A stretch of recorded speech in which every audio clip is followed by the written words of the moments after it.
Bismillahirrahmanirrahim. Assalamualaikum warahmatullahi ta'ala wabarakatuh.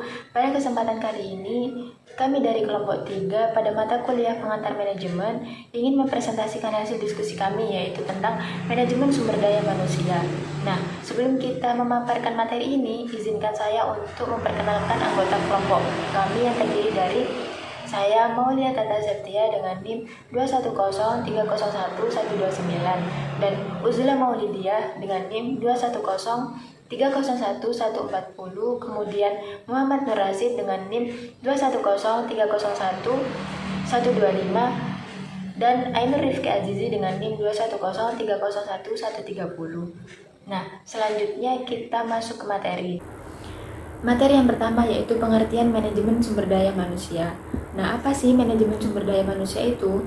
Perlu diketahui bahwa sumber daya manusia adalah aset perusahaan yang paling terpenting, yang harus dilatih, dikembangkan, dan dipertahankan. Nah, manajemen sumber daya manusia ini dapat didefinisikan sebagai proses serta upaya untuk merekrut, mengembangkan, memotivasi, serta mengevaluasi keseluruhan sumber daya manusia yang diperlukan perusahaan dalam pencapaian tujuannya. Dan manajemen sumber daya manusia juga dapat didefinisikan sebagai proses merencanakan, mengorganisasikan, memimpin dan mengendalikan seluruh kegiatan pengadaan tenaga kerja, pengembangan karyawan dan pemberian kompensasi, serta pemeliharaan karyawan, pemutusan hubungan kerja berdasarkan ketentuan dan perundangan yang berlaku untuk mencapai sasaran dan tujuan individu karyawan, serta perusahaan dan masyarakat.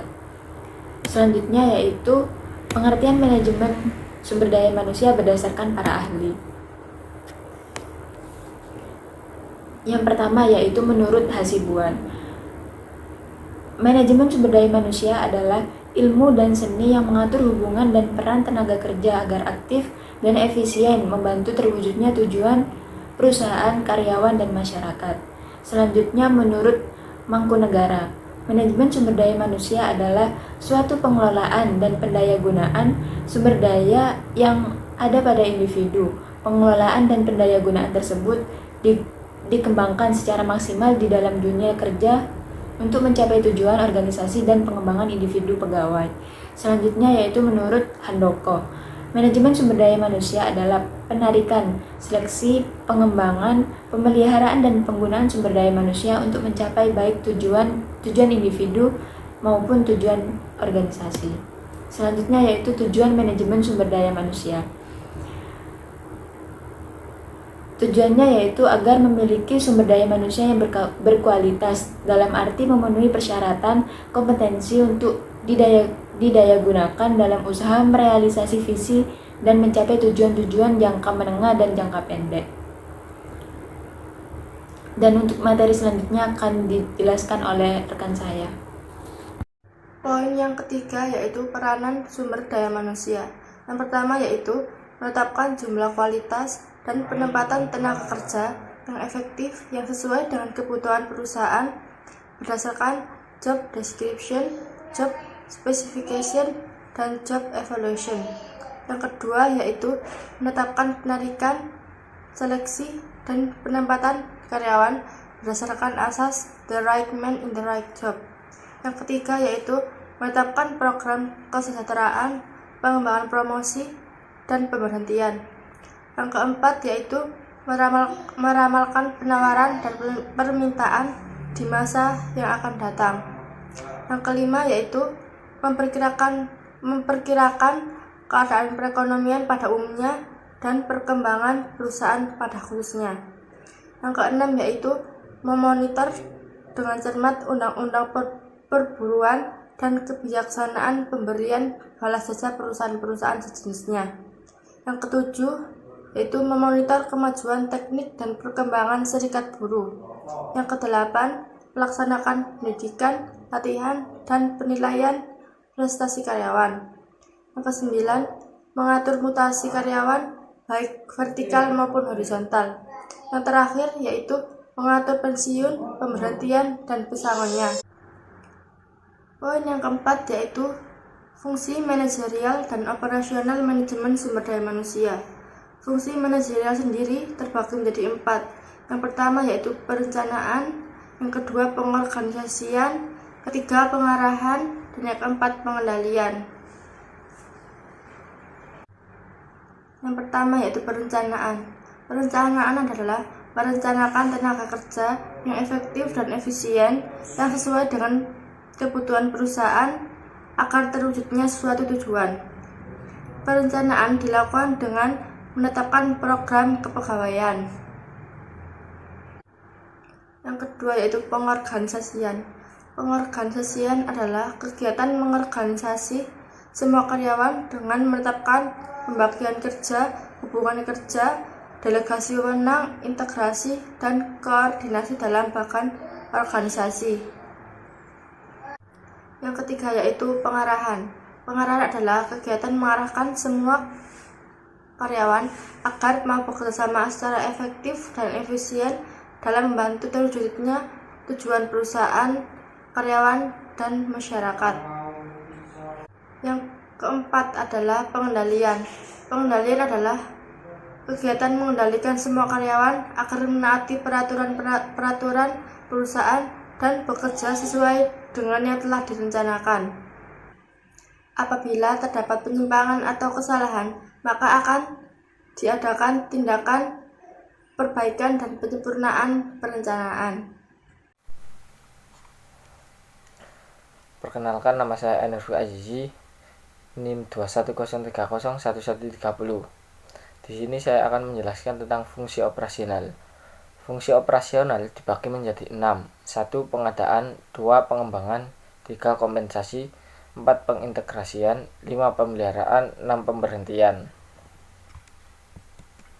1. Pengadaan atau procurement adalah proses penarikan seleksi perjanjian kerja, penempatan, orientasi, induksi untuk mendapatkan karyawan yang sesuai dengan kebutuhan perusahaan.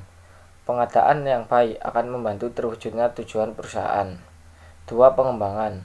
Pengembangan atau development adalah proses peningkatan keterampilan teknis, teoritis, konseptual, dan moral karyawan melalui pendidikan dan pelatihan. Pendidikan dan pelatihan yang diberikan harus sesuai dengan kebutuhan pekerjaan masa kini maupun masa depan. 3. Pengintegrasian atau integration adalah kegiatan untuk mempersatukan kepentingan perusahaan dan kebutuhan karyawan agar terciptanya kerjasama yang serasi dan saling menguntungkan. Perusahaan memperoleh laba, karyawan dapat memenuhi kebutuhan dari hasil pekerjaannya. Pengintegrasian merupakan hal yang paling penting dan sulit dalam manajemen sumber daya manusia karena mempersatukan dua kepentingan yang bertolak belakang. 4. Kompensasi atau compensation adalah pemberian balas jasa langsung direct dan tidak langsung indirect, uang dan barang kepada karyawan sebagai imbalan jasa yang diberikan kepada perusahaan. Prinsip kompensasi adalah adil dan layak. Adil artinya sesuai dengan prestasi kerjanya, layak artinya dapat memenuhi kebutuhan primernya, serta berpedoman pada batas upah minimum pemerintah dan berdasarkan internal dan eksternal konsistensi. 5. Pemeliharaan atau maintenance adalah kegiatan untuk memelihara atau meningkatkan kondisi fisik, mental, dan loyalitas karyawan agar mereka tetap mau bekerja sama sampai pensiun. Pemeliharaan yang baik dilakukan dengan program kesejahteraan yang berdasarkan kebutuhan sebagai karyawan, serta berpedoman kepada internal dan eksternal perusahaan. 6. Pemberhentian. Pemberhentian atau separation adalah putusnya hubungan kerja seseorang dari suatu perusahaan. Pemberhentian ini disebabkan oleh keinginan karyawan, keinginan perusahaan, kontrak kerja berakhir, pensiun, dan sebab-sebab lainnya. Kemudian proses manajemen sumber daya manusia. Proses manajemen sumber daya manusia adalah segala proses yang berkaitan dengan upaya yang dilakukan dari mulai perencanaan sumber daya manusia, perekrutan, penandatanganan kontrak kerja, penempatan tenaga kerja, hingga pembinaan dan pengembangan tenaga kerja guna menempatkan dan tetap memelihara tenaga kerja pada posisi dan kualifikasi tertentu, serta bertanggung jawab sesuai dengan persyaratan yang diberikan kepada tenaga kerja tersebut. Proses manajemen sumber daya manusia. Secara garis besar, proses manajemen SDM dibagi ke dalam 5 bagian fungsi utama yang terdiri dari Human Resource Planning, yaitu merencanakan kebutuhan dan pemanfaatan sumber daya manusia bagi perusahaan. Kedua, Personal Procurement, mencari dan mendapatkan sumber daya manusia termasuk di dalamnya rekrutmen, seleksi dan penempatan serta kontrak tenaga kerja. Ketiga, personal development, mengembangkan sumber daya manusia termasuk di dalamnya program orientasi tenaga kerja, pendidikan, dan pelatihan. 4. Personal maintenance, yaitu memelihara sumber daya manusia termasuk di dalamnya pemberian penghargaan, intensif, jaminan kesehatan dan keselamatan tenaga kerja, dan lain sebagainya.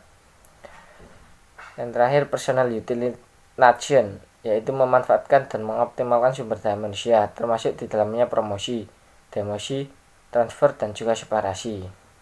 Di samping kanan terdapat peta konsep dari proses manajemen. Kemudian perencanaan sumber daya manusia, human resource planning.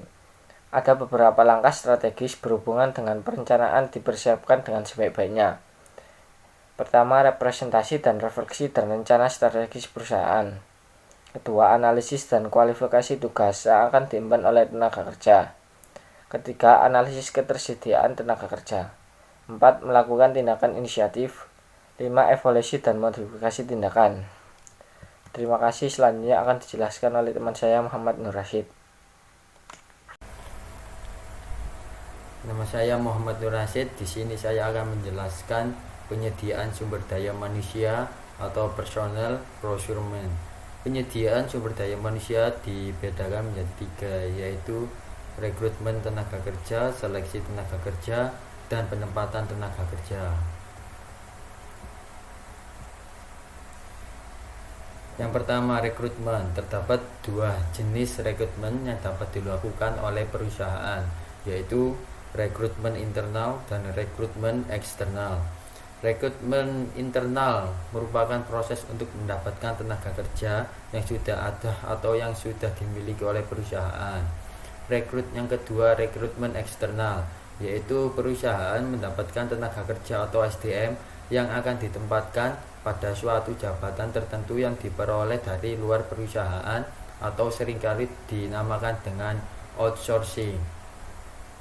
Yang kedua yaitu seleksi tenaga kerja. Seleksi ini dibedakan menjadi 3, yaitu seleksi administrasi, seleksi kualifikasi, dan seleksi sikap dan perilaku. Yang pertama yaitu seleksi administrasi. Seleksi administrasi yaitu berupa proses bagaimana perusahaan melakukan validasi dan verifikasi atas segala persyaratan-persyaratan administrasi yang dipersyaratkan kepada calon tenaga kerja. Yang kedua yaitu seleksi kualifikasi. Artinya perusahaan melakukan seleksi atas calon-calon tenaga kerja dari sisi kualifikasinya, yaitu menyangkut kesesuaian calon tenaga kerja tersebut dengan jabatan yang akan ditempatinya. Yang ketiga yaitu seleksi sikap dan perilaku. Pada seleksi ini calon tenaga kerja diuji dari sisi sikap dan perilakunya sebagai pribadi tenaga kerja maupun ketika bekerja secara tim.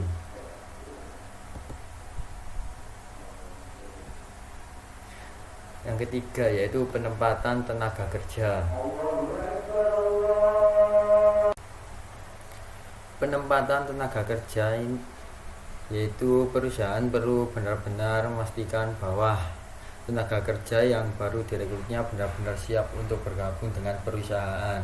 Tidak saja dilihat dari sisi kualifikasinya, akan tetapi juga dari kesiapannya untuk bekerja secara tim. Biasanya perusahaan melakukan program seperti training. Training ini bertujuan untuk mengadaptasikan tenaga kerja dengan lingkungan perusahaan.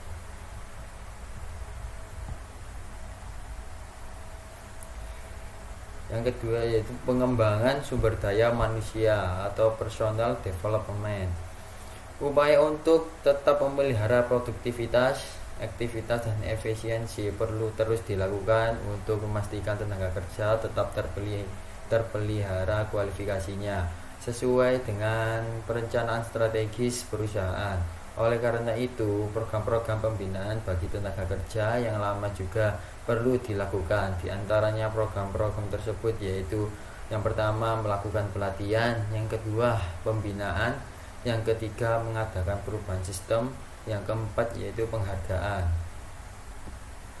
Yang pertama, pemeliharaan tenaga kerja. Perusahaan perlu mengagendakan program pemeliharaan tenaga kerja melalui konsep pemeliharaan yang selain memberikan penghargaan yang sesuai dengan apa yang telah ditunjukkan oleh tenaga kerjanya, juga mampu untuk tetap memelihara tenaga kerja yang baik bagi perusahaan untuk jangka panjang. Secara garis besar, bentuk pemeliharaan tenaga kerja yang dapat dilakukan oleh perusahaan adalah berupa program pemberian kompensasi dan benefit. Kompensasi dan benefit itu apa? Yang pertama, pemberian kompensasi, yaitu penghargaan yang diberikan perusahaan sebagai balasan atas apresiasi kerja yang diberikan oleh tenaga kerja. Benefit merupakan penghargaan selain kompensasi yang diprogramkan bagi tenaga kerja dengan tujuan agar kebutuhan tenaga kerja dapat terpelihara sehingga tenaga kerja dapat tetap memberikan kinerja yang terbaik. Pemanfaatan sumber daya manusia atau personal utilization. Pemanfaatan sumber daya manusia ini biasanya melakukan beberapa program untuk tetap memastikan tenaga kerjanya senantiasa sesuai dengan strategis perusahaan. Di antaranya program tersebut yaitu yang pertama promosi, yang kedua demosi, yang ketiga transfer, dan yang keempat separasi. Promosi merupakan proses pemindahan tenaga kerja ke posisi yang lebih tinggi secara struktural dalam organisasi perusahaan. Dalam bahasa populernya biasanya dikenal dengan istilah naik pangkat atau naik jabatan dan sebagainya. Selain promosi, ada pula juga dinamakan dengan demosi atau penurunan tenaga kerja kepada bagian kerja yang lebih rendah, yang biasanya disebut dengan atau yang biasanya disebabkan karena adanya penurunan kualitas tenaga kerja dalam kerjaannya. Transfer merupakan upaya untuk memindahkan tenaga kerja ke bagian yang lain. Yang terakhir yaitu separasi. Separasi merupakan upaya perusahaan untuk melakukan pemindahan lingkungan kerja tertentu dari tenaga kerja ke lingkungan yang lain. Separasi biasanya dilakukan sekiranya terdapat konflik atau masalah yang timbul dari tenaga kerja. Separasi dilakukan untuk meminimalkan atau menghilangkan konflik tersebut sehingga tidak mengganggu jalannya operasional perusahaan. Sekian dari saya. Wassalamualaikum warahmatullahi wabarakatuh.